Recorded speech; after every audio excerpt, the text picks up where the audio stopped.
હેલી, તારા જ માણસોએ મરવા મજબૂર કર્યો છે, એને સજા અપાવજે.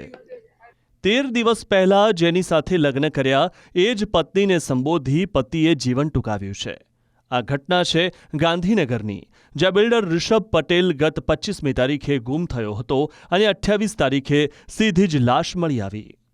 સૌથી મોટો ખુલાસો તો એ થયો છે કે વેવાઈ પક્ષના ઓળખીતા લોકો જ ઋષભને હેરાન કરતા હતા, જે સંદર્ભે મૃતકના પિતાએ વેવાઈના પરિચિત 4 લોકો સામે ફરિયાદ નોંધાવી છે, જેમાં કલ્પેશ ઉર્ફે તલાટી, મનીષ ઉર્ફે સ્પ્લેન્ડર, ક્રિશાલ ઉર્ફે વિક્રમ અને મહિપાલસિંહ, આ ચારેયના નામનો ઉલ્લેખ છે. ઘટના એવી હતી કે આ લોકો રિષભને હેરાન કરતા હતા અને બજાર વચ્ચે માર માર્યો હતો.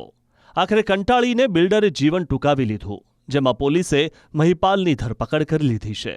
કે આ કામના જે આરોપી છે કલ્પેશભાઈ ઉર્ફે તલાટી, મનીષ ઉર્ફે સ્પ્લેન્ડર, ક્રિશાલ અરવિંદભાઈ ઉર્ફે વિક્રમભાઈ પટેલ અને મહિપાલસિંહ મહેન્દ્રસિંહ રાઠોડ, આ 4 આરોપી છે છેલ્લા 6 દિવસથી ઋષભને માનસિક ટોર્ચર કરતા હતા.